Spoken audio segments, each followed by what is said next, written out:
Hi everyone. Good evening. We are live now with Notorious versus Plankton. I've been looking forward to this actually. Two teams that are effectively new in this season. Yeah, well, obviously a lot of familiar faces. With real, in some cases serious, what would be the right term? Resumes? Pedigrees? I'm not sure what you're supposed to do for players. I'm sure, keeping this topical, I'm sure someone like Dynamon would tell us what the term is, but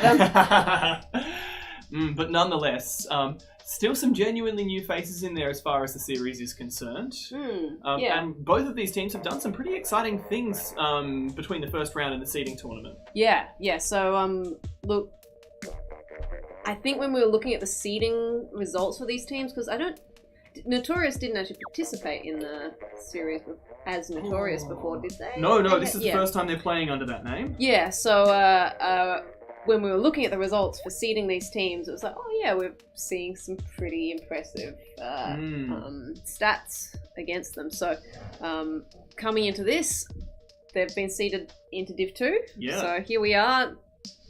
you know, getting up there. And we're going to head into Rainmaker Starfish main stage. And I was saying when I was commentating with Goy earlier, a lot of the teams on this map, someone has just tried and made a big, strong push for 20 as their opening play. And we'll see whether these teams defy this. I think you've got to fix up your mask there. I got to get rid of. Yeah, get rid of that if you can. Yep. I'll be. Never mind us. Something we're cooking up for later. Spoilers for the next set. Silly Ali, too ambitious. Anyway, we've got an interesting set of weapons here. Looks like Notorious opting for a pretty long-range skirmishy setup. Only one really point-blank in-your-face weapon. On the other hand, Plankton are really... Well, I guess they're also going for something a bit longer range, but they've got a bit more of a mix. The Undercover Umbrella is a decent, you know, sort of get-in-your-face, you're never going to get rid of me weapon. And of course, those Enteri Splat Duels, never to be underestimated. Inconclusive fighting so far, both teams just going at it hammer and tongs, neither one really getting any ground. An early pickup for the Rainmaker from the Plankton rather, and it doesn't go anywhere. Shetty manages though to outmaneuver a flanker there and chasing them ruthlessly. Looks like they've made a getaway though. Trent picks up the Rainmaker. It's 4-all though, both teams completely intact. Yeah, there we go, kaboom. The bubble had absolutely no time for that. So really, it seems both teams are perhaps a little bit too eager here. We've not really seen any Rainmaker grabs when there's been a good opportunity to move it, and both have been pretty ruthless about punishing it when the other team gets too keen. Yes, so I think possibly everything I was saying about grabbing that Rainmaker and making a big charge, not the right play for this particular circumstance, because the combats have not been decisive one way or another.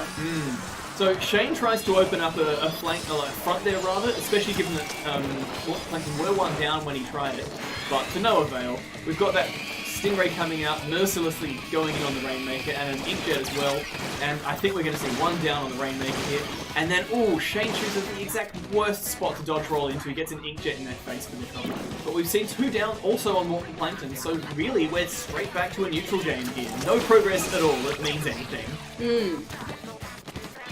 Armor coming out, I think, and look, there's a little bit of shyness around picking up this Rainmaker, especially as like a player goes down here and there. They're not confident to make that grab. Here, Walk the Plankton, just as they open up a decent possibility to advance, the Rainmaker resets. We have a DC when that happens. Well, so that's very unfortunate. I think all conditions have been satisfied. Although we're very close to the time threshold. It was very close, 15 but that seconds does or so, qualify. but it absolutely qualifies. And I think, Notorious at this point, thanking their lucky stars that they were able to arrest Walk the Plankton's progress for as long as they did. Very unfortunate to start with a DC.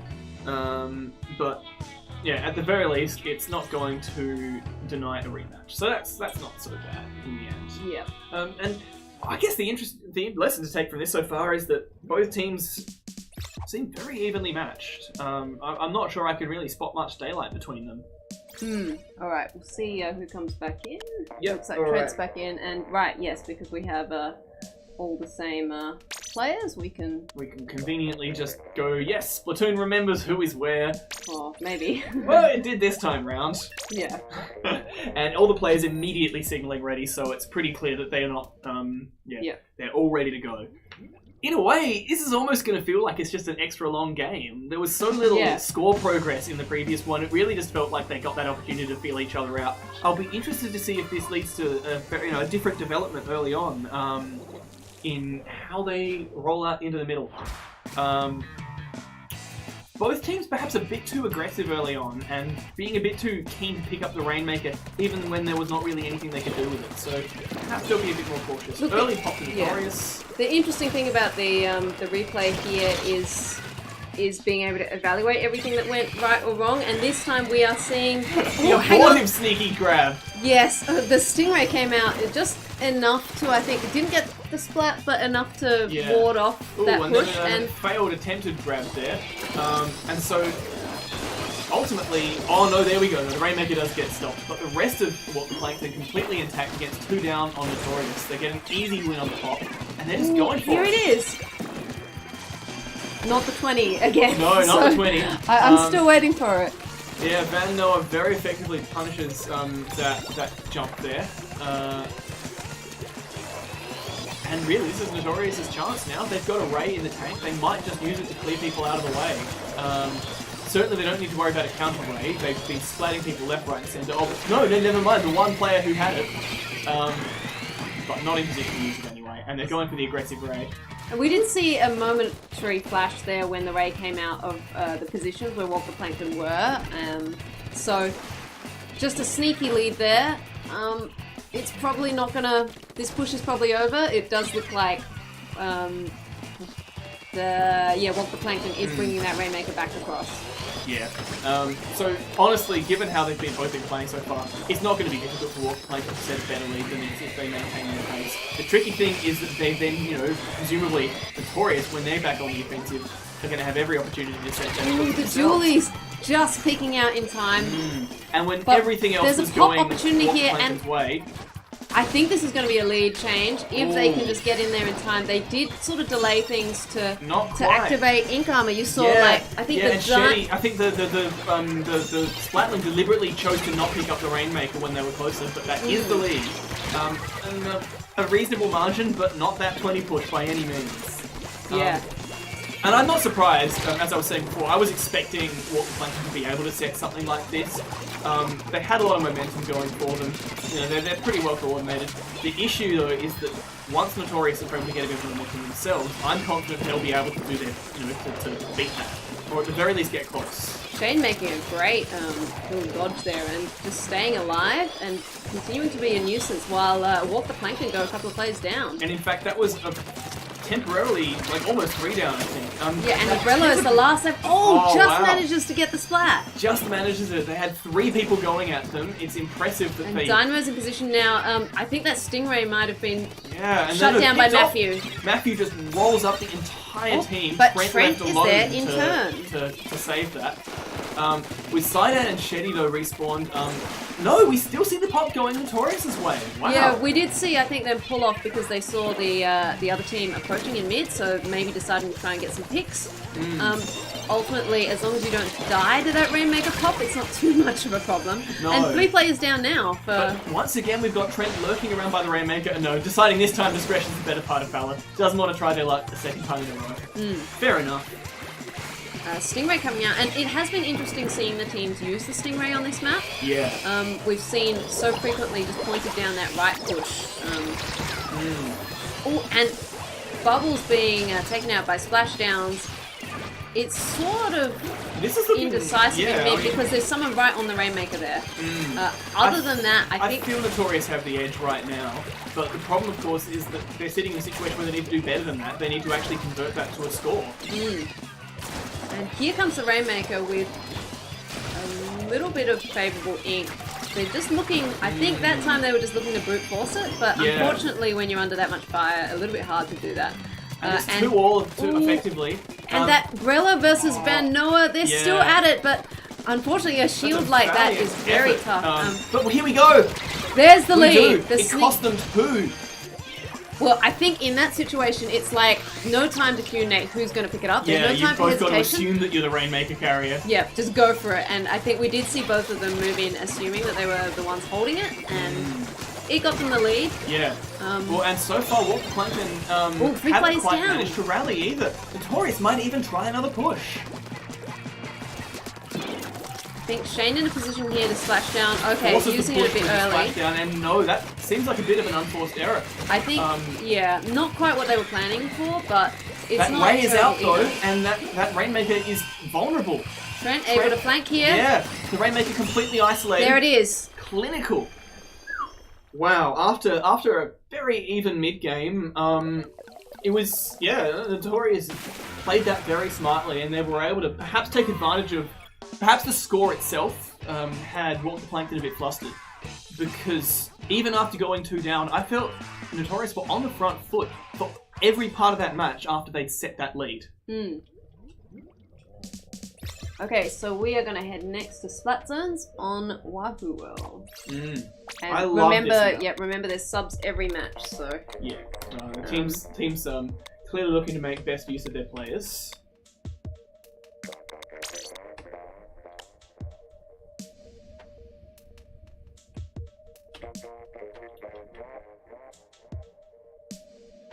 Yep, we've got Wendulin in now. Cool. Looks like no sub on Notorious this time round, but Yep. every possibility they might. Yeah. They've had plenty of time anyway. I think it was WtP Plankton that requested Yep. Yep. Cool. Alright, well. Off we go. Oops. No, that's just how it goes. Yep. Good. So, I guess we can now share. I suppose Ali might have been doing this last. Not really. Oh, okay. So this is still fairly new. This shiny new loadout display. Oh, we've had a few matches with it, but we haven't really discussed much of it. It's been good at the end of a match to sort of look over what everyone's brought in. So interesting seeing there. We do have a weird, quite a variety. Well, why not? Van Noah going pretty hard on those burst bombs there. Both sub-related abilities. Oh. Yeah, okay, I'm not sure about that. Nereza has said that Notorious will sub in the future. So. Yeah, that's fine. I hope future. I hope because future. We did wait a while there, so sorry. We waited quite a while. I hope if you are planning to sub and we went too quickly, quickly rip out someone's connection so that we know. Please feel free to let us, to let us know if that's not okay for this match. And we do. If someone leaves immediately, we know that there's going to be a sub. So yeah. Obviously, sometimes teams might be subbing on the fly rather than having a planned team loadout, and that's always something that you need a bit of grace for. Yeah. Well, if you're not sure who's coming in, just have someone leave, someone out, and then we'll know. Yeah. But we're going to head into match 2. All right. Well, I love this map mode. I really like the way that you can dance around the objective. The way that the sight lines, even though there's a lot of empty space, often they're quite short. Yeah, I really love this one. It's like a map where there's always the potential to come back in. Kaz going down super hard on the damage up route. I love it. So clearly going to be hoping for either some blast damage from teammates or just a lot of painting there. Wendulin merciless with that undercover Brella. Plays great double play with Matthew. Picks up 2 people in a row. And then that ballpoint didn't even know it hit them. So despite that early capture, this is a strong start here for WtP Plankton. I like the way that Wendulin and Matthew are watching each other's backs. Notorious, of course, because this is splat zones, they don't have much time to play with if they're not able to set neutral. Shane's baller there gets smashed and destroyed, and then bubbles from Van Noah also get denied hard. Kaz left completely isolated. This is really quite important. Does get a pick on Matthew at least.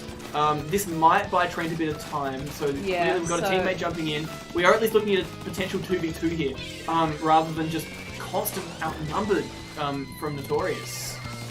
Yeah, we did see by the time Notorious were ready to make their move, we saw people jumping back in with the help of the beacon. Yeah, and once again, Van Noah taken out in mid-bubbles, and Kaz left solo player. Okay, so this is armor really, goes really up. harsh. This is not over yet. We No, do have we've a got few the bomb rush specials coming out. out. I This think is going to be a neutral at least. we need the zone to flip really quickly. Yes, and there it goes. And with a pick as well, Trent must be very happy with that. And REI taken out before they can properly get their armor up.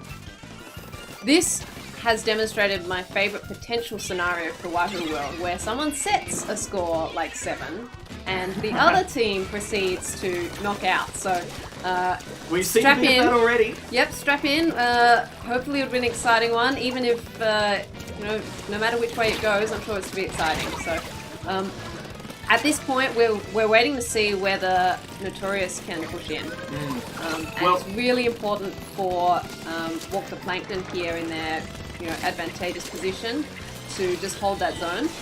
I love WtP Plankton's willingness to still try and give that baller a bit of pain. It wasn't quite enough to break it, but it did at least comes buy bomb them rush some again, space. and that does flip the zone. Yes. So obviously, penalty at this point was just non-existent for Notorious. Yeah. They're, getting some serious score improvements, but they need to get to 6 for it to actually mean anything. So what they need to do is set up. So they're a couple players down at the moment, which is a bit tricky. But if they can, everyone is jumping in. Everyone is jumping in. Well, we saw a lot of quick respawn on their gear last game. I wouldn't be surprised to see it here right now. There's a little bit of quick respawn around the place. Got very confident play from WtP Plankton here, getting rid of one bubble, neutralizing a second one, and then just boom, Matthew straight in their faces, forcing them to ignore the zone.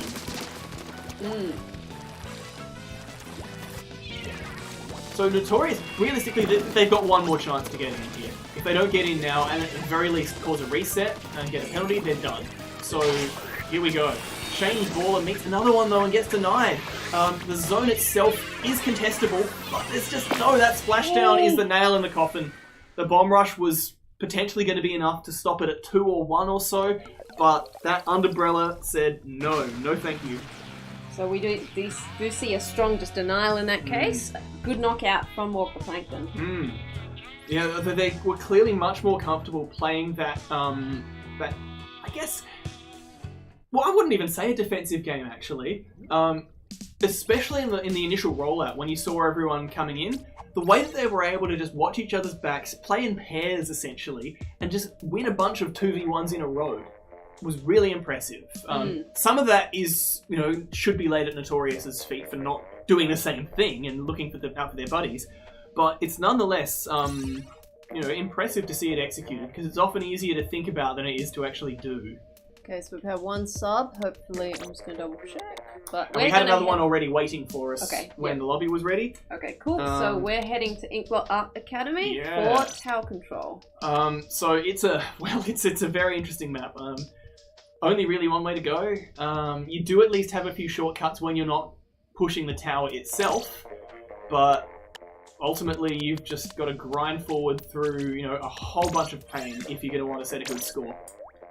One of those maps where really the simple-minded just wipe the enemy team and then you'll win is not such a bad way to think about it.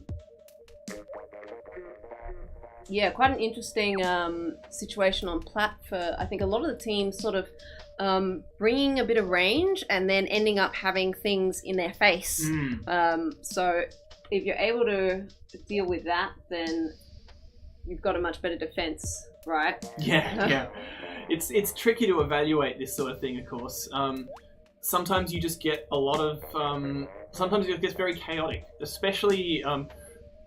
when you're on the defensive and the other team is trying to make inroads up high, sometimes you just get forced away from the tower and they can steal a bunch of objective.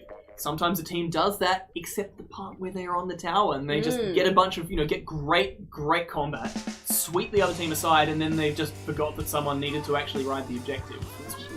Unlike Rainmaker, where you may well have a player actively controlling it, people might just go, I'm just going to duck off it for a little bit, and a little bit turns into 10 seconds where they could have been pushing. And I'm pleased, and not actually that surprised to see Wendelin running the Crash Blaster. They do use that quite often in tower control. I'll be interested to see how they take advantage of it. Shane running that custom blaster there, and I'm predicting Wendelin's going to be the bane of their existence.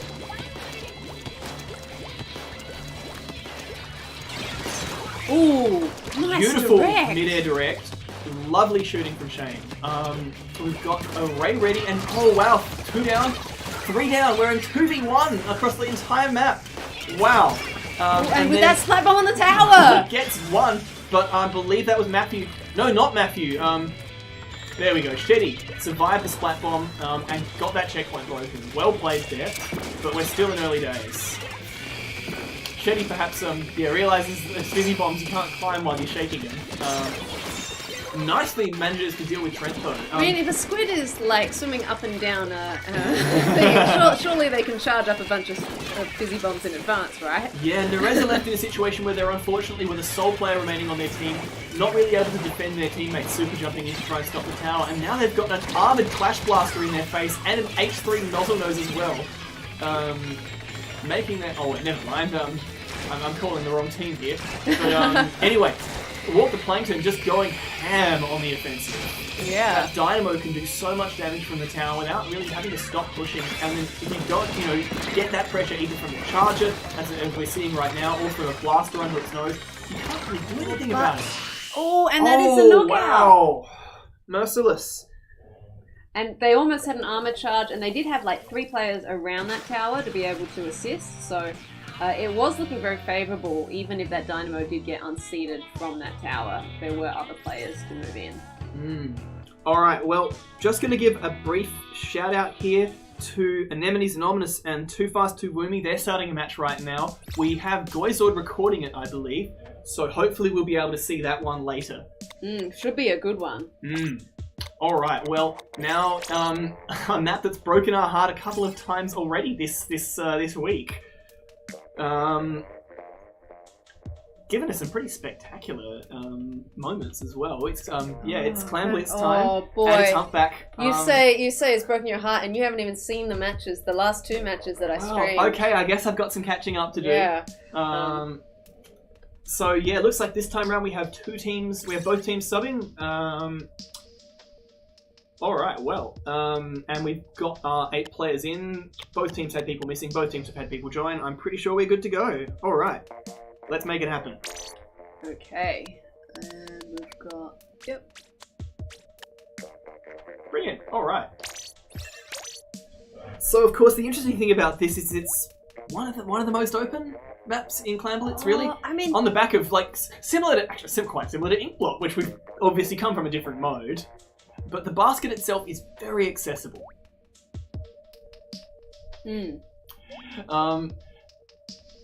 Obviously, you know, it's got some good positions for the defending team to, you know, deal with flanking fire or to pop up an ambush. But it's not a map like, say, I'm just not gonna, like, I guess I can't come up with an example now. I'm just gonna start scanning. No. Let's say Triggerfish, where you might not be in a position to take advantage for an unopposed push, simply because of being spread out all over the map. I mean, Triggerfish is a classic map where players do end up all on their own, just by design, zones especially. So, I mean, Clams, we're seeing a lot of stealth jump come out. Yeah, well, I think, you know, people... Well, it's interesting as well, because usually the classic stealth jump, not so much stealth jump, but super jump in general thing in Clams isn't really going to need to be stealthy because it's doing the jump with to the basket. People are going to know whether or not you're running stealth jump. They're going to be right up close. So I imagine that's just more general purpose frontline of play. Shetty gets surrounded and torn to pieces. The kind of play that we were seeing Plankton inflict on Notorious back in Splat Zones, actually. I like it. We've got 14 clams to 4, but I don't think Notorious are going to push yet. Those bubbles are giving them grief. Defensive bubbles from Sidan, which is interesting. Well, almost preemptive defensive bubbles as well. We did see them float all the way around across the map where the teammates did pop them, and it had a chance of taking out players, but didn't quite. Matthew getting very, very aggressive there, and the team has nothing to back it up as well. So clearly just looking to distract and delay, going for that sort of just burn up North Notorious's attention. And we're down to, well, not that many clams on either team now. Like, I'm not sure if, it looks like Plankton don't quite have a power clam themselves yet. And their players are going down. But even though Notorious have a power clam, 25, I guess they've got the beginnings of a push now. The question is, can they actually get in position for it? And they're doing a good job of punishing individual players on Plankton's side, but so far they don't feel confident, clearly. And there we go, that little ambush there, I'm thinking that was Matthew, just doing what those dualies do best. Very messy now. Shane juggling those power claims, keeping them alive so Kaz can pick it up. Van Noah with a bunch of small ones, but Kaz taken out, I think, again by Matthew. And we get a super jump. A defensive super jump, never mind.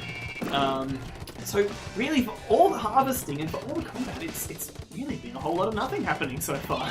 Yeah, so, I mean, there are 27 clams in Notorious's possession. They just need to find the opportunity to come in with them. And we do see a baller is ready and bubbles, so their initiation tools are there. Yeah, but Plankton, I think, is acutely aware of that clam score. Just not giving him any breathing room. Here comes armor as well, but that dynamo on the side. Shane does manage to double team that dynamo, and armor, I believe, saves. Oh well, at least lets Shane win a tie out of that against Matthew, but still 20 clams, and look at that tag team there. Nereza drops the clam, rather than Van Noah drops the clam, and Nereza super jumps in to grab it. Yeah, great work there, but 33 power clams, exactly, on Notorious. So, yeah, great work, as you say. Yeah, so the curse here, however, is that they have 3 players completely tagged. Not a lot of room for subtlety here. They just need to bring those clams in. And here comes the baller. Yes, and you notice here comes has the fresh super bubbles jumps. Ready, right on the back First of super the super jump splashdown. And here we go. Scores. It's the a next 1. player is in. It's a it falls short. No, and then Van Noah comes back, and after all that blood, sweat, and tears, keeping those clams alive, dominating the harvest game. That's nothing. Yeah, that's true, because now, look, we can see that already Walk the Plankton have 20 clams without even picking up their yeah, with no freebie gain, they're still sitting on 20. Even with their players going down, it's clearly not the clam carriers. Another player goes down. We've got a baller running into the clam basket, not within super jump range though. And I think Notorious. There we go. Very, very smoothly done. That bubble push with the tent umbrella also just completely stopped. Indeed. And right now we are just seeing, I think, back in this huge neutral that the whole game has been. Like, we're 4 minutes in and we've had a single push. And I think the team's just looking for this opportunity. Again, we see Sidan using the bubbles from that perch where they've spent most of the game, right? Just using and here they're in. Okay, Walk the Plankton in underneath the base, and Sidan trying to swim in, but taken out. Denied. Shetty realizes, I think, that even though it's there, it's tantalizing, it's not winnable. No. Unfortunately, there were 4 people there, and you can't. Even Umbrella can't deal with that. Okay, now we really want to see.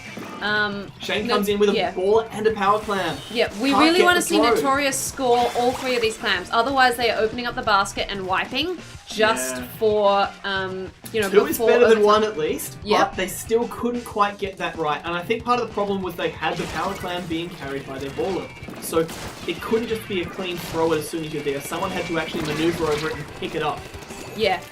Look, it's not all too bad for Walk the Plankton here right now. They are holding 20 clams worth. They do need a little more to take the lead. But they've got 3 specials ready. And they have no penalty. And that's right. 3 power clams will be a clean score, or even 2 power clams and 4 small ones? Not that difficult. Equally, Notorious know that they just need to block any single power clam from breaking open that basket. REI in jump range though. Yes! And a baller coming in threatening the ball as well. They just need to score. They have it open. It's there open. We go. But they still need to get a lot of clams in. And that spawn wave will be coming back. We get a super jump to the clam basket. And then it's in! From the jump landing. Wow. Notorious, I think, caught a bit off guard by that. They were doing a good job defending mid, but the problem was that even though Walk the Plankton split their forces so they could get a sneaky one up high on the basket, they didn't give up any casualties in the process. They still had 4 squids when Notorious were almost in the process of getting spawn staggered.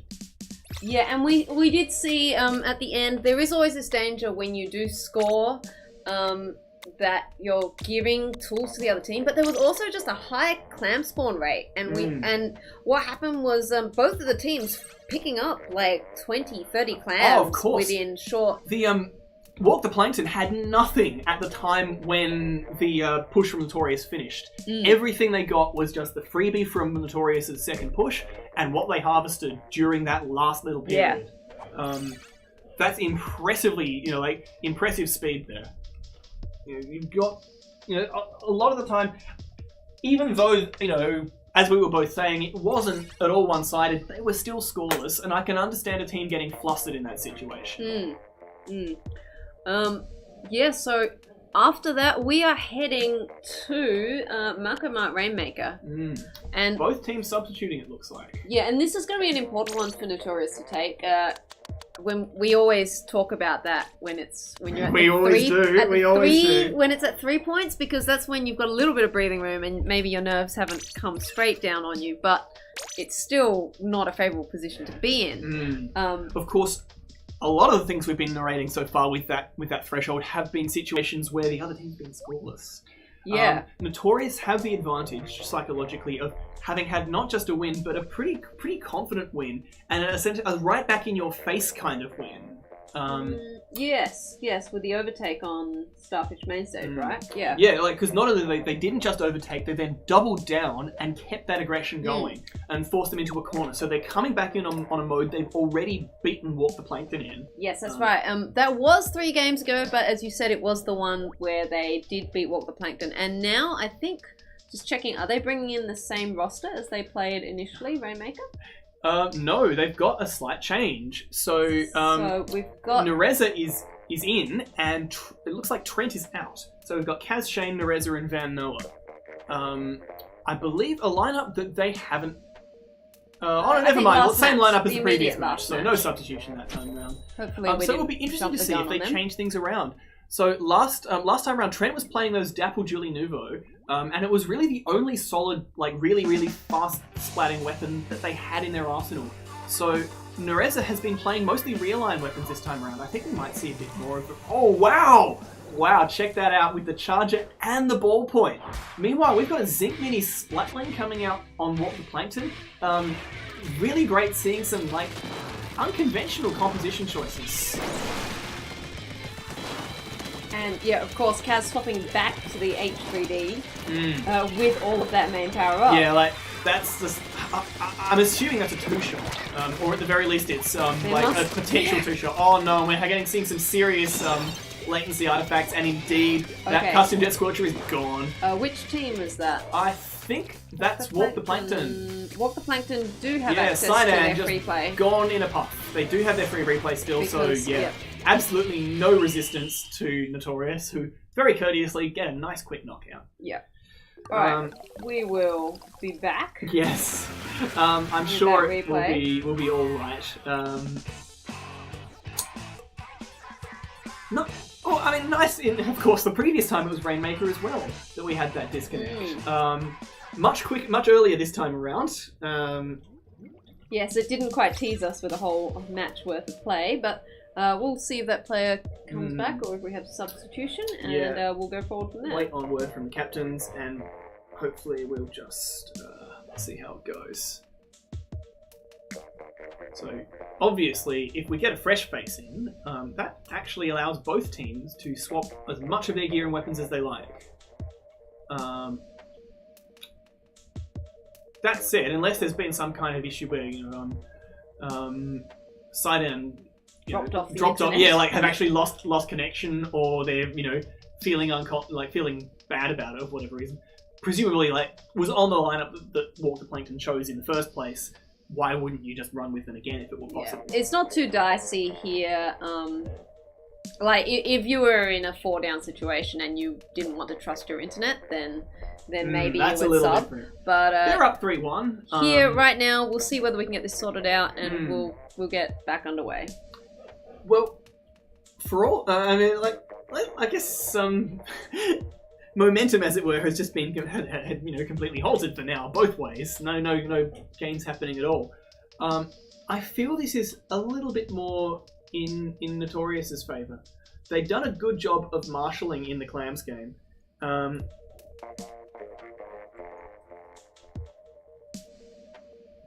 Just a second. I think we have some communication from the captains. In fact, I believe we've had a blackout.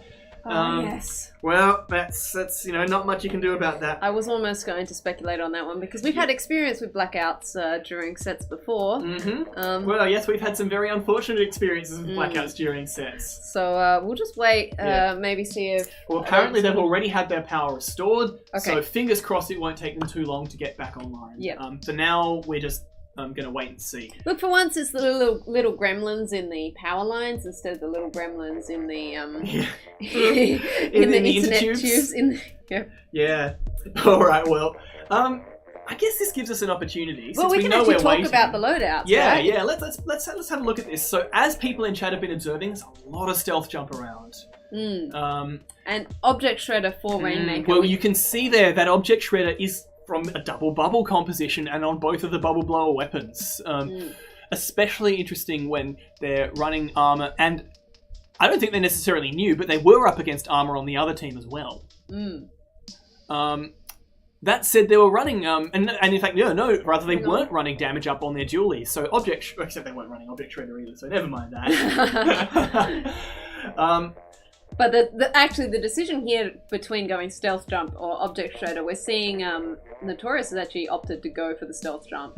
Interestingly, on some weapons that are not conventional stealth jump choices. That ballpoint splatling, I think some people have mentioned as a spawn camping option, but it's interesting they're essentially trying to have it all. They got damage up. I'd imagine, if not enough for pseudo, to reduce their, to get, pseudo, what would it be? 3 hits? I'm almost wondering whether I populated that correctly. Which one are we looking at? Ballpoint Nuvo. They've got run speed and they're running stealth jump. I'd be, I mean, if we get the opportunity, I'm almost tempted to just hover in on death cam from someone that they splat to see what subs they're running. Yep. Well, that's in your hands, sir. Yeah, obviously, you can't guarantee that's going to happen. But it's interesting because the damage up and the run speed are both things if you want them, if you're running them at all, you want as much as you can get. So burning a whole main for stealth jump clearly shows that they're planning on being very aggressive with it. They want to get straight up, not have to wait about relying on well, actually, no, doubly interesting, of course, because it's a beacon weapon. Yes, yes, that's it. So you'd think the orthodoxy would just be, I'm just going to swim somewhere, decently forward and sheltered, put a beacon down. If there's someone nearby, I'll see because the beacon's got radar. But clearly they don't want to be relying on that. They want to be able to jump to their teammates. And I guess potentially they might just be worried about long-range threats as well. If you're in the mid and the enemy's got a splatling all wound up, pointing at you, or a charger even, it's nice if they don't see you coming. Obviously, when you land, you're still going to be there, but they won't have had seconds to line up their crosshairs on you. I'm also wondering, I think I might have put the equipment against the wrong players, so I will have to fix that. Oh, okay. Well, perhaps some of this is not to be trusted. I see some of these and they look pretty natural, but the pure main power up on the H3D, I'm pretty confident you got that one right at the very least. Oh yes, but it might just be against the wrong people. So just give me a moment. I see. Yeah. Fair enough. We'll fix this up. Well, we'll have the opportunity to do it fresh anyway. I'll make sure you get some fresh data just so we see it. So we've got some. I guess in other things, there's been some interesting Splatoon news lately. Yes. Obviously the Japanese Koshien has just finished. They've wrapped up their grand finals probably about an hour ago now. And we saw, crowned for the second time in a row, the GG boys. So Dynamon's third E3 visit, if it's happening. If it's happening, we're all hopeful, right? Because if it were to happen, it would mean that maybe something would happen for the Australian. Well, we can keep on hoping, keep on asking. Yes. And we've got new weapons on the way after everyone, I think, had given up hope. They've been pretty clear, when they announced the Cancer Collection, they've been pretty unambiguous that it will be the last time we add weapons to the game, so... Oh, whoops, hang on. Yep. Sorry. I'm just being paranoid. There's nothing wrong with being a bit paranoid under these circumstances. We don't want to go through lobby waiting again. So Sidan happily back, and we're just going to see a complete gear rematch. So hopefully we'll wait for the players to get back. Maybe they've been stretching their legs a bit. Obviously a little frustrating when you're not given a firm timeline for when people are going to get back in game. But we're moving again. It does take a little while for routers to reconnect and all. Well, sometimes it can take hours. Fortunately, that was not the case this time round. Indeed. So we are going to head into the next match. Yep. Because that's what happens when you advance games. Yep. All right. Well. So we should see everyone with the same weapons as before, and indeed, yep, looks identical to me. And so very interesting seeing just how long range that loadout is on Notorious. They've only one real genuine close quarters weapon with the dualies. The 4-point splatling obviously can shred people at point blank if it gets the opportunity. But a lot of the time you give up a lot in order to do that. Why not just shred people at long range? Very, very confident start here from Plankton. But with Nereza and Van Noah both just sitting up there on the spawn, that Rainmaker's going nowhere. At this point, Plankton, I think, just have to give ground a bit, give Notorious the opportunity to reset it, and hope that they make a mistake on their push. Of course, that retreat didn't necessarily work out that well for them because it wasn't necessarily in good order, as it were. They gave up 2 players in the process, but there we go. That Stingray duel comes out. Doesn't actually look like Notorious got anything out of that, and they're reduced to 1 player up very briefly. So Matthew grabs the Rainmaker and got the podium already painted up. Has doing their level best to stop it. Matthew does escape. And we're down to 1 player on Notorious' side. Shedding's forward, buying a lot of space, but now we've got the charger in place, and Nereza just able to rain. We have to cause a massive headache for Matthew. Looks like Matthew has managed to pull aside and finally gets taken down, but did manage to stay alive for much longer than any of us expected, I think. It's true, but I'm not sure they really gained much from doing that. Setting a score on that. I don't think that's an improvement on their old score. I'm pretty sure they set that 48 on their first push. I guess you're right. Obviously, Yeah. 48's not very good. Not on a map like Marco where you can just tear away. You can just get such good scores. It's one of those mixed maps, right? If you can break past that street area, then you're getting away with it. But if no one ever makes it past like this little choke around behind the stack, I then guess you can see 48 it is very much a winning score. Kind of like stalled in the 50s and 60s. And I believe, in fact, we did see one of the matches from the previous set was, I think, an overtake of 46 to 47-ish. So well, okay, I guess we'll see. So Notorious here, despite their defenses pretty much always working out in their favour, have really not been able to make anything happen offensively. They just haven't been able to get it in gear. Now, Plankton noticed that charge out of place, but Sidam drops the jump. Really unfortunate. I'm not sure if that was from getting tapped or a misjudgment, or possibly just the Rainmaker being, having that different behaviour from regular swimming.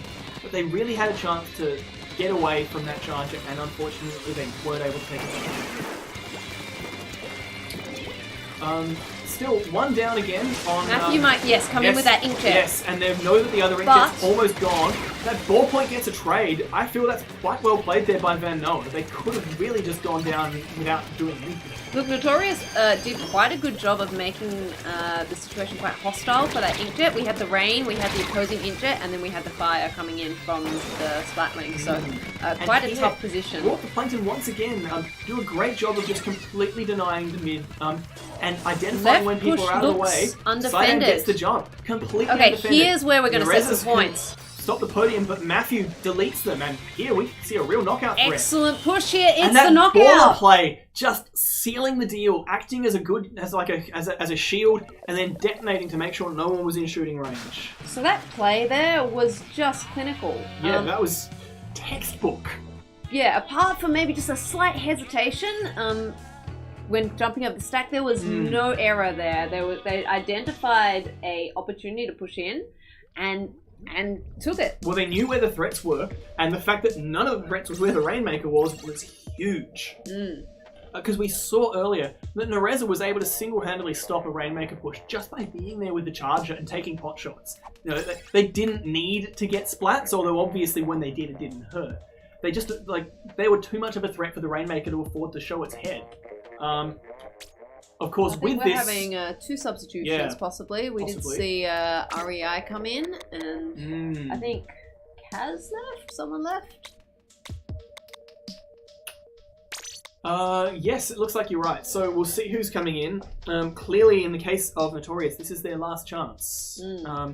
They're coming, of course, off the back of a win in the first week. They beat Venomous Squids 5-2. So, they want to keep that momentum big picture-wise. You don't want to be the team that's just breaking even. You want to be the team that everyone's trying to beat. And it does look like Trent has come in.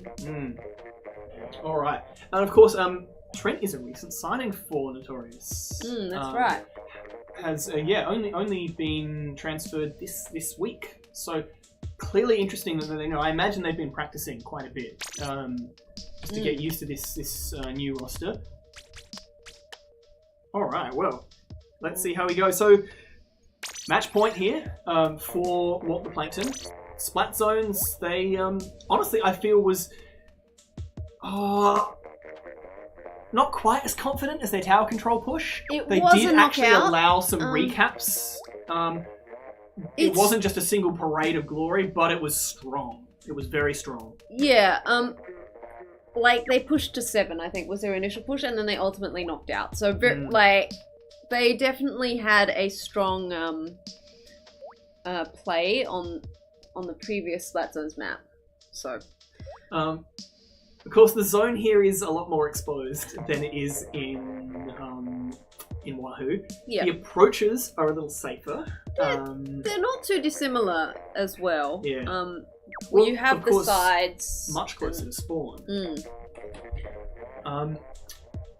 I'm expecting we're probably going to see a similar sort of bubble splashdown play as we saw before, because it's a very, very friendly map for both of them. Bubbles, you can obviously, quite apart from putting them on the zone, you can use them to guard a push just breaking out across your walkway, or to deny the opponent. You can use them to not control the zone itself, but to block off either side of it down near the lockers. You can even just use them to get super forward, put them under another team's spawn drop. Having said that, we don't have a single... Wait, no, we have one bubble blower in attendance. Shetty running the Kensa Splat Roller. I was going to say this A map. really great pick. I really, really like that. And we do have a splash. Oh, and the stealth jumps are out again for Notorious. Yeah, 2 of them on the familiar frontline options. But, yeah, no, really interesting to see that play. Nereza running Charger again, and it's the 5-pin Splat Charger. I think this is the first time I've seen it in the series. Correct me. Was Nereza running a scope previously? Honestly, I think Nereza's been inconsistent with scope and non-scope. But certainly I'm pretty sure it has run without scope in the past with Splat Charger. So, yeah, whether this is the first time or whether they've run scope in the past, that's a good point. Most players really just prefer one or the other, so perhaps it's just due to the nature of the 5-pin.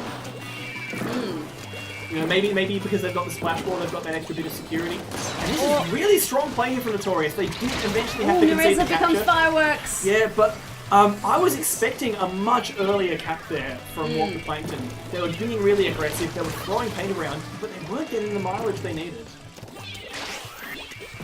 Still, they've got a foothold now. Trent, unfortunately, cornered after that ball and doesn't get any splats. Van Noah very sensibly playing patiently.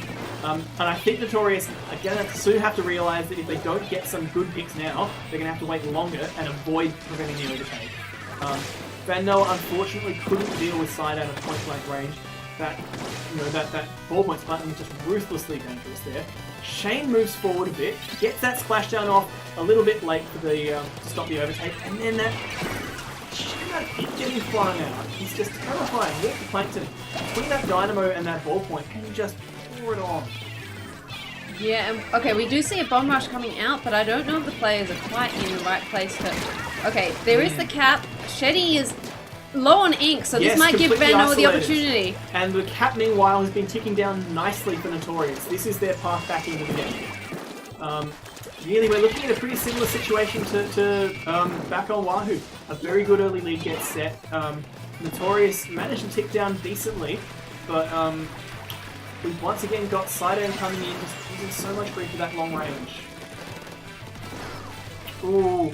And then down to 1, Trent left all alone, isolated on the point, can't stop the cap, and unfortunately once again, can't get a revenge pick either. So, the one thing Notorious need to remember is they still have time.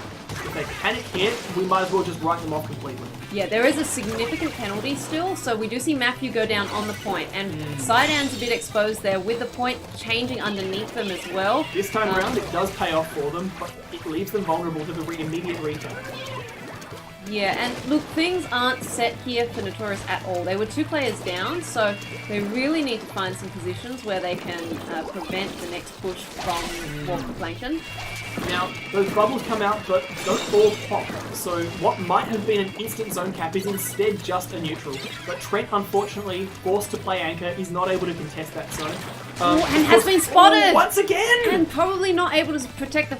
Oh no, Van Noah did make the jump. Okay. I'm not sure if the marker was visible to... it looked like it should have been, but hopefully Van Noah does manage to trade with that splat link. And now the grace period that they had with this penalty is starting to tick away. The visor's tightening. Trent has been patient with their special at least.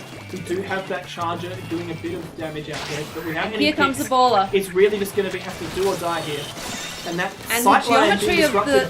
Oh, Trent still can't make it happen. This is heartbreaking. Well, the zone did flip, so there is a penalty set. There's the pseudo wire. And yes, they expended quite a bit of resource there in order to flip that zone. There's only a minute left. There's only like maybe 40 ticks left between here and Annihilation. So Notorious needing to find their positions once again. Yeah, the big problem that they have here is that now, of course, as you said, they're not just up against the objective pressure, which has gotten nasty. The clock is working against them too. Yeah, the game clock. They did get a cap again. I like the fact that this cap, even though it left them numerically at a disadvantage, from everybody. And in fact, now they're up 2 against, and indeed, only one player left. Sidearm forced to just run away and still gets cleaned out. That's a what? That is very much what Notorious needed. This is the quintessential zones choke situation now. We've got a lovely lead there, but Notorious are in a position where they can just crowd it out. And I think this is going to be an overtake, even if it's not necessarily a knockout. I think it's really important here for Notorious to get at least one pick. We did see a lot of attempts there to find someone, but we finally found someone to get. Yes, and that solo Dynamo doing a lot of damage, getting a pick, but can't the set game neutral. clock. The game clock just cheats. Oh yeah, well not cheats, but stops what might have been a comeback possibility for WtP. That's amazing resilience there on the part of Notorious. They got wiped after a cap, what, 3 times? 4 times? And they just kept on coming back and doing it again. That was a game of pure grit. And for a while it looked like maybe they didn't quite have any plan other than let's just make sure we set a penalty. And sometimes you just need something to focus on in order to come in. Once you have done that, then it's like, oh gosh, we've lost all our players. It happened a few times, but the one time where they were able to set the point in their favor and get the pick. So we saw, I think when you were noticing that Sidan got pushed back, that was really where it turned. Because prior to that, they'd gotten locked out every time after capping. Well, I think that was the only time in the entire game that there was a clean wipe on WtP. Certainly, if there were any others, they were after that, not before it. Yeah, and so we saw an instance there where I guess one wipe turned, well, like it wasn't one wipe that decided the game, but it turned the momentum. Prior to that, everything had been with WtP. Well, you could even say one wipe prevented the game from being decided. That's right. So we're clinging in here, 2-4. Notorious looking for not a reverse sweep, but a big sweep to come back in. Staring down 3 match points. Yeah. Well, after this, this is going to put some wind in Notorious's sails. They really had a few frustrating games now. Their second Rainmaker match, where they were going in, trying to prevent a match point from happening in the first place, they just were constantly on the back foot, unable to really accomplish anything at any point beyond just buying themselves time. And it was looking for a while like that might have been what this Zones match turned into as well. And in the end, though, they managed to convert that grit into a victory rather than just, a worthy defeat. So hopefully that's going to give them a bit more momentum now. We've got double Ray coming out there on WtP. They don't want that tower moving anywhere. Meanwhile, Notorious and Nerez are sticking with the splatter scope. And maybe you can do some homework for us and confirm whether or not we had that vanilla splat charger in the past, or whether it's been I will pick scoped that up all the way down. An early down there on Notorious, and Van Noah gets a bit overconfident and walks in on a spun up splatling and gets removed. Nerez are taken out as well. That's a pseudo wipe. So we're going to see a checkpoint break. We may well see a big advance here. Wendula manages to wrong foot Trent, and that tower's rolling up completely unopposed. This is not a good start here for Notorious. They do, and now they've got that Ray coming in and a second one in the tank. I think we're going to see them consecutive rather than concurrent. Sheddy does have to bail from the tower though, and is still under a lot of pressure, and in fact does get removed there. I'm not sure if that was Trent's shot with the sniper, or just residual damage from the rain. But well played there by Notorious. That could have been disastrous for them. I can confirm that in Tower Control and Inkblot Art Academy, it does appear to be the regular white slat charger as opposed to the black one. No, I don't imagine, at this level of play, these things don't happen by accident, or at least not normally. It might be that I wonder if it's perhaps just the nature of the stage being more accessible. it may also be a Oh no! confidence thing. There we Here go. we go, Spectator Cam tricked us. Almost going blind. And we do see there's an opportunity here for an overtake, and Indeed, that's a pseudo wipe. yeah. And I think this is going to get a lot more than 40 points now. The Ray comes out, slows the tower down, and unfortunately Nereza isn't able to managed stay to get high. away. Shane, however, has won their duel. Van Noah also. And is in position to get back on that tower without having to concede too much on the backslide. Sidan left as the only player up. Yeah, this is looking dire now for WtP. After that really confident start, they just aren't able to defend as effectively as Notorious were. We do have players going down, and then Nereza forced to retreat. That charger just bullied. The Ray comes out, but of course there are no teammates on the tower now. So even though it's hot property, WtP don't need to put their feet on it anymore. Still, that's a classy push. 15, honestly, I wouldn't be surprised if that's the best push we see all this game. Yeah, and look, I've just been thinking about the charger situation. Perhaps it's a confidence thing. bringing in that scope after maybe not feeling very effective with getting shots on. But maybe that's something we can ask about later, because that's definitely an interesting thing to see. I mean, all the new features. Maybe are we going to start doing post-match interviews? Oh, look, we'll save those for lands, I think. Walk the Plankton getting on the tower, and look, it's looking pretty green. Regaining their momentum quite well. After their initial successful defense, it was looking like we were going to see another foothold there from Notorious. So Walk the Plankton, probably quite relieved that they were able to shut that down without too much loss. That raid gets burned very early. Trent goes down, I think, just due to sheer volume of fire. And so it looks here like attrition is going to work out broadly in Walk the Plankton's favour. They've got slightly... Oh, I say that, and now they're just getting surrounded and torn to shreds, so never mind that. Notorious quite happily back in control. That Ray comes out, but at this point it feels like it's just an attempt to slow the match down rather than an attempt to achieve it in concrete, and Van Noah's inkjet just destroys it. We're down to one player up. I think we're going to see a knockout attempt. Well, it's going to be whether Matthew can come in here and taken out by Nereza. But Shane is able to pick up the torch, dropped by Trent. The tower's basically at its old previous extent, and there's a Ray coming out, so there's every possibility that Notorious can climb it. The problem is they don't have anyone in place. Yeah, plus Rain on the tower is going to keep Walk the Plankton's feet off it. Between the Ray and that continuous damage coming from Rain, looking pretty nasty, but it's almost back in the middle. And another trade there, Matthew just constantly getting to the objective and just going down in exchange with another player. We've got 3 specials already, 2 of them Stingrays on Walk the Plankton.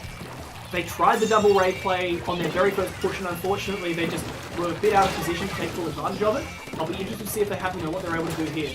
Wendelin, busy skirmishing with Trent in mid, means that Sidan's got to deal with Van Noah. Wendelin comes to the rescue and in fact gets a save on their teammate. But Trent now has the ball already, could potentially cause a lot of grief. So at this point... Yeah, there's really only 20 seconds left here. I feel like this is all going Notorious's way. Okay, even with Shane going down. And Nereza is in pole position, has a Ray, jumps back to spawn. This is going to have to be a good effort here. But here comes the counter Ray. And a second one in the tank from Sidan. We do see the tower stop and no one there. That inkjet gets splattered and Van Noah is able to get in place. So that was, I feel, perhaps an execution error on Walk the Plankton's part. They were having to deal with unfavourable circumstances, chasing a tremendously difficult score. But even so, they had only one person on the tower, and for better or worse, they weren't able to get their feet off it in order to preserve their life. So congratulations to Notorious for getting straight on the accelerator after probably a pretty unwelcome beginning to that game, and yeah, doing a lot of work. And there's something to be said about all these substitutions when players start leaving the lobby. I'm like, it's not over yet, is it? Yeah. We still have more games because we're still staring down another 2 match points potentially. So Clambits on Camp Triggerfish. The big thing here for Walk the Plankton, of course, is to not get frustrated. They have shown that they can absolutely dominate play against Notorious. They've essentially played 3 pretty much one-sided matches. And they've managed to come from behind as well after lagging in the previous Clams match. No, we're not ready yet. No, that was a fumble there. So this is, I'm very, very sorry here. We've had we're gonna get all the tut-tuts from chat, aren't we? Oh well, here we go. Yeah, there we go. Give me another opportunity to bring up those equipment stats while we wait. And I'm sure. Look, these aren't necessarily. These are done on the fly, so there might be errors in them. Toad has been collating all the data by relentlessly manual process, so his stuff is the stuff to look at once all's said and done, but this is a nice overview of what we've got. We might have a few player names wrong, we might have, the L3 mixed up with the H3, but we get the basic idea, right? Well, of course, we're very new to doing this, and we're in a situation now where, at least when we want to get everything, it's burning a lot of resources. So this is effectively we've come to a situation where to do it like this, we're at the moment essentially requiring a 2-person stream setup. it's cool. That's quite alright. No, I managed... I guess it's just prepping for lands. Yep, that's it. That's all. Hopefully we'll have this all down pat, and you should all come to Phantom in Sydney when it may or may not be a big train wreck. But you want to be able to say you were there. You want to be able to say you survived the train wreck. That's it. So come or along. That you pointed and laughed from the sidelines. Yeah, come to Phantom. Point, I'll take either. Yeah, you know. I promise you, the stream will look just as good on the projector there as it will at home. We're waiting on one player? Yeah, so I'm just gonna put the controller down. I'm not gonna touch it until someone joins the lobby. Yeah, let's not advance. Let's not have a repeat. Oh boy, so yeah, clearly Notorious are going to have a lot of wind in their sails here. They've just had 2 wins in a row, and both of them, well, the second one, I think really the first time it's felt like they've been in charge of the game since the first game. I would the say Rainmaker so, match yeah. on Starfish. Yeah, even that match they took on Muscleforge, as you said, they weren't in charge of that game. Whereas in this one, TC, they set a score just edging out, I think, like it was like something in the 50s. It was just a little bit more than the 50 that the Plankton had set. And then after that, we saw it. Then they turned it on. Yep. So ultimately setting an 85. Which, you know, it's just night and day in that situation. And it was the kind of play that we saw Walk the Plankton do to them back on the previous tower control match on Inkblot Art Academy. You just rolled them up as they came in, tower moving essentially unmolested until it reached its endpoint. Of course, Walk the Plankton got that clean knockout, but the 85-point push on Skipper is nonetheless, you know, you don't achieve that by stealth. You've got to brush the other team aside if you want to set a score that high. Alright, so still waiting on another player. Are we going to get... is Bread going to come in? I was waiting for... has been for the, someone the to try mysterious, potential mysterious guest. Try and put six players on team and push up the whole graph before, as they were threatening to do. So, yeah, well...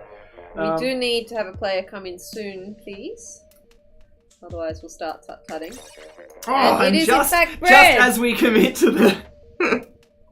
as we commit to it. So, yep, here for Clan Blitz on Camp Triggerfish.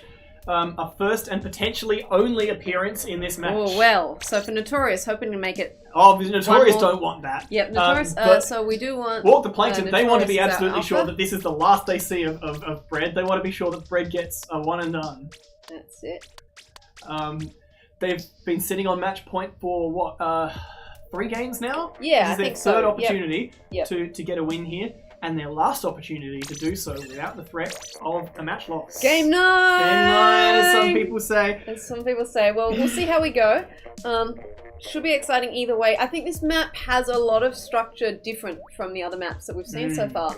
And it is that we talked about it in the context of what's a map where you can just unfortunately be left without your team. That is this map.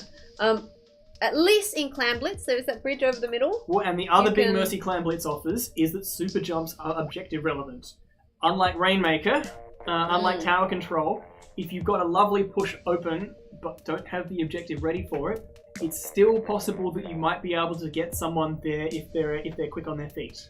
Yeah. You can, you know, go all the way across the map if you like. You can take your pity clam and do a jump to the other team's basket if the circumstances are there for you. The other big change, of course, is that unlike back in Splatoon 1, you've got the ink rails. I'm pretty sure in Clan Blitz, in some other modes as well. Crossing over isn't as much of a commitment, necessarily.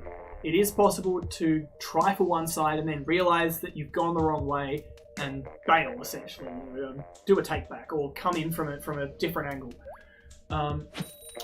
And that's very important in Clan Blitz because, you know, it's a mode where a team can just be forced to turn from offense to defense in an eye blink. I mean, you can be forced to try doing both things at once sometimes. Alright, here we go. So, Notorious taking almost the full time to lock in the last player, but now we're ready to roll. Oh boy, here we go. So WtP Plankton running an obnoxiously defensive setup there. That's going to be an absolute headache for Notorious to deal with. Notorious, meanwhile, I like seeing that forward splatter shot throw. Van Noah taking advantage of the fact that, of course, damage up works on bubbles just like it works on anything else. Very inconclusive early play. Red sort of singled out and isolated, but if any weapon can get away, oh, okay, they don't. But Julies are a good candidate to do that, nonetheless. Yeah, not this time. REI ambushed by Trent, but of course, oh no, and Trent gets a bomb splat on Wendulin as well, and picks up Matthew too. Wow, WtP Plankton must have been, feeling like they had a bit of fuel in their tank there, and then Trent just went, nah, you don't. Out comes the Stingray, and Shetty had been left as the only person there, and now the rest of the team rolling out on the other side, Wendulin coming back eventually, but it looked like for a moment there, with all the specials coming out, that there would only be one player in position to defend. We've got 8 clams on Van Noah. Bam! That roller just says, no, you don't get your basket break. Van Noah's there. Does get the break in the end, but they're completely unsupported. We don't see any jumps. Nereza's coming in. Nereza but, would need to get a double pick here. Yeah, in fact, the whole team, all 4 players, is in that street, so time to get out of it. It looks like Brett had been doing a very deep flank all the way, perhaps on, I'm not quite sure where they were, but they clearly didn't have the ability to get any clams in, so they did a super jump for that. So that early push not really mattered much at all. WtP Plankton obviously would have preferred to get some score themselves, but really this is nothing serious. They've got a free power slam out of it too, so they're going to be looking for an opportunity here. Now, unfortunately, they don't have the numbers and they don't have the clams either. Harvesting on triggerfish is a little trickier than some other maps because of that way that it's so split up. It's often a little tricky to handle some bits. Here comes a push with bubbles coming out as well, and I think we're going to see give us that sweet basket view. Yes, wow. Completely ruthless in their approach there. And that pity clam still sitting there unclaimed under the basket. No more clams going in though. Red doing their best to get in, but not quite there in time. I didn't see. I think WtP Plankton did manage to grab their pity clam in the end. But still, 59 points remaining. Even though for the speed and precision with which the opening was created by Notorious was impressive. They did a really good job of getting the opening. Once again, they didn't really capitalise for it. Yeah, and now we're seeing 2 power clams pushing, and I think it would be quite smart here if Wendulin can take out. Oh, but has been spotted out by the Stingray user. Even the clam throw is just a little bit too late. The decoy doesn't work, and they're down to only 2 players up on WtP Plankton. Only 1, in fact. Umbrella hiding in his shield, gets surrounded. It's a wipe. Yeah, goodbye. Van Noah wasting no time in getting bubbles going. Makes a power clam. Oh, not able to get any splats with that pop. And yeah, a bit too overconfident. Oh, does get the break. Trent moves in and gets splattered though. That is a slight penalty advantage. Unless Nereza can get in with some stealth clams, which seems unlikely. I feel this was taken out. Counterproductive. They had a clean wipe, and they could have used that time a little bit better, but they got impatient. I don't feel that's as problematic a basket break as some that we do see. In this situation, we did see a few trades happen after. It's not the situation where they got wiped in order to get that basket break. So WtP Plankton not able to roll straight back into the other basket with impunity. No, that's a good point. It certainly could have been much more expensive and notorious than it was. Because essentially it just resulted in a neutral game, which... What we see right now is that... the neutral games all seem to work in Notorious's way. Yeah, so WtP Plankton... They just need to make... getting tossed there, but WtP Plankton back a bit faster than expected. Yeah, so I think we did have at least 1 beacon set up in position for them to come back in. And we do know that there's a little bit of sub power up on those beacons. Well, speedy beacons are such a lovely thing. It's a way that you can actually get more mileage than is normally possible out of single player's gear. Everyone benefits from that speed, from that jump speed. That's right. Right now, Rando is sitting on 9 clams, not able to move in because REI with the dynamo. REI is in position, and that could be some sort of web series of its own, couldn't it? Dancing with Dynamos. It doesn't usually end well for anyone concerned. Matthew Someone's always going to get hurt. Here, there are clams, but Matthew holding none Matthew's personally. armor's not quite enough to save them. And now the clock is really working against WtP Plankton. And They're I'd still like not to see scored. what the They have a global... power clan in the nick of time, but Trent's Inkjet is just so oppressive, and Nereza's Splat Charger is able to force them even further back. Oh, great double splat there, and Really good now play there. it's only the Brella, and it's And that's surely isolated. game over. That's the end of it. This has So been here we go. In Notorious trying for a cheeky basket break that they almost certainly don't need. Bubbles coming in, they're still not giving up on it, so props to them. They are absolutely having a go. Well, the threat of having a clam there meant that at no point could WtP Plankton think about moving forward for their own overtime push, because if they just turned away, that power clam had been left right there in order to score. So great play there. We're going into game 9. Yeah, pretty spectacular. So it's Port Mackerel, we've got Rainmaker. It's, well, I mean, given how Stingray friendly these teams have been already, I'm expecting it's just going to be Stingray heaven.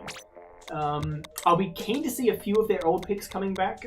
We've seen a lot of Kensa Splat Dualies, but I'd like to see the Emperies on this map. Alrighty, game 9, and we're just going to wait if there are going to be any subs. We've seen a little bit of shuffling around, but we might just give them another few seconds. It is. This is an important game, and we're finally heading to Rainmaker on Port Mackerel, which I'm not sure I've had the pleasure to commentate yet. I mean, certainly not this. I not haven't this had the season. chance this season. Yes. I'm racking my brains for any other sets that have featured it. All the ones I can remember are ones I was playing in, which isn't quite the same. Yeah, it's not the same at all. Interesting things to see coming out here. Let's see, which players have we got this time? We've got Shetty, Matthew, REI, and Sidan on WtP Plankton. Meanwhile, it looks like Notorious are sticking with the same lineup they had. Oh no, never mind. They've also subbed a tiny bit. We've got Van Noah, Trent, Nereza, and Bread. Yeah, so Oh no, never mind. Yeah, they are sticking with the same lineup they as had in the last previous game. match. Yep, that's right. And I can understand that working. Honestly, I could almost understand their exact composition working on this one. Nereza has been oppressive with that Splat Charger, and I think they'd be, well advised to consider using it here as well. Mackerel's quite charger friendly, especially when you've got a Ray to fall back on, so you can do so much damage while staying safely out of reach.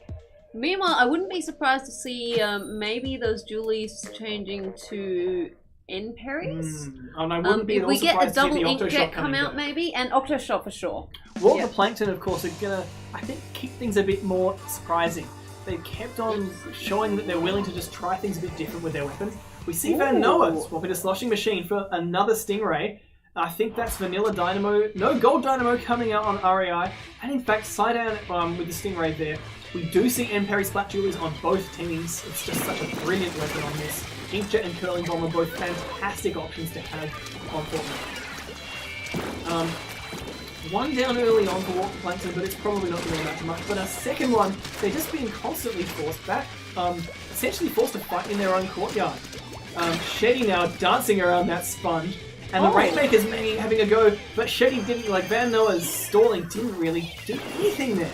Shetty quite confident in just going for that one shot on the Rainmaker. Just to know, we're back to the white charger. That is an interesting point. Especially on a map as narrow as Mackerel. Yeah, so I guess actually it's a map where it's very easy for flanks to turn up out of nowhere. So despite it being narrow and maybe you only want to look forward, well, you don't only have to look forward, maybe. And we get a paired Ray.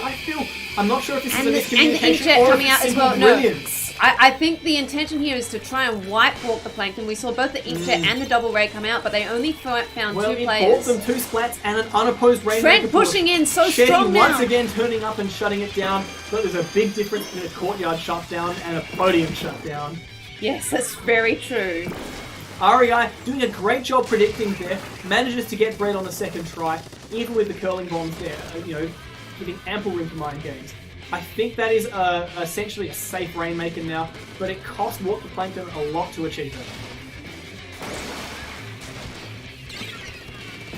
Alright, well, coming up there, carried by that Dynamo, and wow, those Julies just getting in the face. It really, really is looking quite impressive there. REI doing a great job playing evasion there.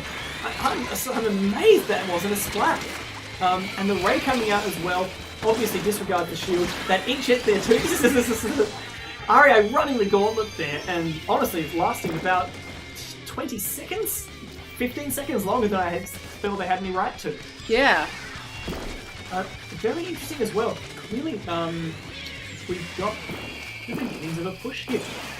Even though we've got all the players up, we see that Stingray, those bubbles coming out. And Shetty also launching the someone Umbrella behind, shield. but And we someone have in front as well. shields for The bubble days. pop gets rid of Trent. There was still someone behind though, wasn't there? Stingray's coming up, but I'm not sure it's coming up from somewhere safe. That's Shetty putting in work here, but that Stingray's finally going to take them out. Despite going down, did what was needed, stopped the Rainmaker so that the Stingray could get the kick. But I don't... Oh, the worst timing there for REI. Trent's bomb just doing so much damage. Trent showing great patience really there. got a dab hand with those flat bombs. Timing it perfectly. They knew that as soon as the Rainmaker popped, that there would be someone on it. So just timing that perfect lovely. pizza movement here from Notorious. Nereza and the Octo Shot doing so much work to ward them off from their right side, and then just as the climb gets denied, out comes that sloshing machine on the left. So we're seeing Stingray come out now to assist this push, just seeking out anyone on the right side, but the players that we needed to worry about weren't on the right side at all. There was side down in position up high in mid. And Shetty there lurking on that spot. The tension is just it's the last thing you want to run into when you're running a Rainmaker. It's one of the few weapons that can just say no to you, even when it's not there. That shield is oppressive. Oh, and I think we just saw Trent get caught out in the middle of the action there, so unfortunately taken out there. Sidedown now looking to get this Rainmaker, whoever was there was Brett, I think. Yeah. And now the Stingray coming out, looking again for targets. They've only got a minute left, and they need a good push. Yes, okay, we got one player. I feel if there's one player you want going down when there are no raise charge, it's Trent. Trent's just been a thorn in Water Plankton's side, doing such good work, coming into flanks, using those splat bombs. But we've got a ray charge and a spawn jump, so I think we're going to see them coming out. The question is, okay, they're getting aggressive with it. The luxury of another ray on your team is you can rely on them to be the GG ray for the end game, and you can be aggressive with yours. But Shetty playing advanced guard, Shetty, once again, realizing that they need to be patient, they need to rely on their teammates, they need to go high. Or they need to not stay static. So this might be... Oh, not the overtake! Just stopped. Nereza there holding their nerve, getting that and snipe. there's still Van Noah going down there, so there are people in the area. I can't fault them for that level of hesitation. I think it was the right play to sort of duck and weave. It's really tricky to have to deal with all that firepower. And unfortunately, just stopped at this mark. It is going to be the wipe, and Notorious ultimately taking it. And if they're we already credited them all the way back on Muscle Forward Fitness, but if there's one word that sums them up in this match, it's grit. Absolutely. They were staring down some horrendous situations, in some cases in match point as well, and they just kept on going. So, that was a really excellent set to be witness to. An absolute treat. Yeah, real privilege to be able to stream that one for you guys. And look, I hope these teams continue to take this success. I'm not even going to call WtP Plankton's ultimate loss here a failure. No, not in any way. They made Notorious work in many ways much harder than Notorious made WtP Plankton work for their own wins. I think there's a lot to reflect on here for the teams. I don't think... it came down so close. It was... I don't think it made it to the tie at the end, but we did see... we have people in chat saying it did, but either way... I will concede to the chat because I probably just blinked and missed it. So, all the way down to the same score, which is always exciting. Always good to see. Obviously, WtP Plankton... What's happening in the match where they're tied in game score too. Yeah, WtP Plankton had a favourable position, not able to clutch this one out. So, lots for the teams to think about. Look, the advantage of a long set is that you get more to think about, I guess. You get room to breathe. You get room to to feel comfortable with what you're able to do and what your opponents are trying to do to you. Yeah, you can kind of understand things a bit better.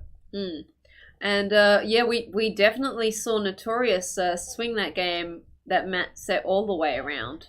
And given that they'd only gotten one win, and even though it was a solid win, it wasn't a particularly it wasn't a shutout by any means. Coming back from 4 losses in a row, is, to then take it. When some of those games after those 4 losses in a row were agonizingly close, that just needs so much resilience. It would be so easy to just find yourself flustered, find yourself jaded, just decide it's not worth the effort. And it's really impressive to see the Notorious not succumbing to that at all. All right, so I think with all that said, we are about ready to wrap up here. Well, I'm exhausted. We are going to be back in just 90 minutes' time. Yeah. You've been sailing a boat been on a boat. day, and that's not. That's literally he's been on a boat, so not the Manta Maria. But yeah, we're going to be back in 90 minutes in order to share with you. I think it's Char versus Catastrophe. I'm really looking forward to that matchup. Should be a good one. I believe it's 10:30 ADT. Well, that should be 2 hours then. Maybe it's 8:30. Oh no, never mind. No, that's 90 minutes. Okay, yeah. Let's just double check the timing before we say anything more. We'll post in the series server as well. What you see on the server is much more correct than what we say on stream, but hopefully the two align as often as possible. Alrighty, so yes, see you all then, and we'll be back. Yeah. Yeah, we'll be back for that. Have a good evening. See you guys.